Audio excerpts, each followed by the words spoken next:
দেশের ছাত্র রাজনীতির ইতিহাসে সবচেয়ে গুরুত্বপূর্ণ মঞ্চ ঢাকা বিশ্ববিদ্যালয় কেন্দ্রীয় ছাত্র সংসদ বা ডাকসু। দীর্ঘ বিরতির পর উৎসবমুখর পরিবেশ পেল বহু কাঙ্ক্ষিত এই নির্বাচন। শিক্ষার্থীদের জীবনে এই যেন এক ভিন্ন অভিজ্ঞতা। শেখ হাসিনার কর্তৃত্ববাদী আমলে জাতীয় নির্বাচনে ভোটাধিকার থেকে বঞ্চিত হওয়া প্রজন্ম অন্তত ক্যাম্পাসের নির্বাচনে ভোট দিতে পেরে বেশ উচ্ছ্বসিত। এটাই প্রথম ভোট, একদম আমরা কোনো ভোট পাইনি এর আগে, তো জীবনের প্রথম ভোটই আমরা ডাকসুতে দিচ্ছি। এটা মেমোরেবল হয়ে থাকবে। অনেক ভালো লাগছে, এই ভোটের জন্য অনেকদিন ধরে আমরা অনেক এক্সাইটেড ছিলাম, তো ফাইনালি ভোটটা দিতে পারছি। জীবনের প্রথম ভোট ডাকসু দিয়ে শুরু হয়েছে।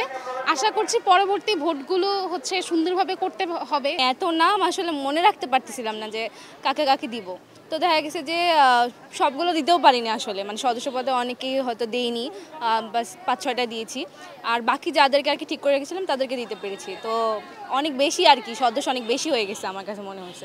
1922 সালে প্রতিষ্ঠিত ঢাকা বিশ্ববিদ্যালয় কেন্দ্রীয় ছাত্র সংসদ সবশেষ নির্বাচন হয়েছিল 2019 সালের 11 মার্চ। সে সময় দীর্ঘ 28 বছর পর অনুষ্ঠিত এই নির্বাচনে ব্যাপক আগ্রহ দেখা গেলেও ভোট নিয়েছিল নানা বিতর্ক।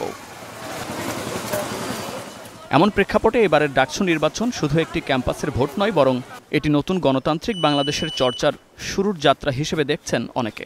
শিক্ষার্থীরা বলছেন, ডাকসু নির্বাচনের স্বচ্ছতা ও অংশগ্রহণমূলক পরিবেশই হতে পারে দেশের গণতন্ত্র পুনরুদ্ধারের বড় ভিত্তি। যারা নির্বাচিত হয়ে আসবে তারা কোনো দলের হয়ে কাজ করবে না, লেজুর ভিত্তিক রাজনীতি ক্যাম্পাসে থাকবে না, এটাই প্রত্যাশা। আমাদের ওয়েলফেয়ারের জন্য যেন কাজ করে, শুধুমাত্র তাদের নিজস্ব কোনো বেনিফিট নিয়ে যেন তারা পড়ে না থাকে। যেই নির্বাচিত হোক, আমাদের সবার আর কি দাবি একটাই, যে একটা সুষ্ঠু ক্যাম্পাস থাকবে, নিরাপদ ক্যাম্পাস থাকবে। এদিকে মঙ্গলবার সকাল থেকে উৎসবমুখর পরিবেশে ভোট গ্রহণ চললেও দুপুর 12টার দিকে ভোট গ্রহণে অনিয়মের প্রমাণ পাওয়ায় কার্জন হলের পোলিং অফিসারকে প্রত্যাহার করা হয়। নির্বাচন পর্যবেক্ষণ করতে গিয়ে বিশ্ববিদ্যালয়ের শিক্ষক নেটওয়ার্ক টিমের সদস্যরা জানান, কিছু কিছু জায়গায় ছোটখাটো অভিযোগ আসলেও এখন পর্যন্ত বড় কোনো অভিযোগ পাওয়া যায়নি। তেমন কোনো উল্লেখযোগ্য ঘটনা ঘটে নাই, দুই একটা জায়গায় একটু হয়েছে, সেটা আমরা খুব ভালোভাবে সলভ করে নিয়েছি, অসুবিধা হবে না। তবে সব পক্ষই বলছে, স্বচ্ছ ও নিরপেক্ষ ডাকসু নির্বাচন শুধু ক্যাম্পাস নয়, জাতীয় রাজনীতির জন্যও বয়ে আনতে পারে নতুন বার্তা। Munnaf Rashid, star news, Dhaka.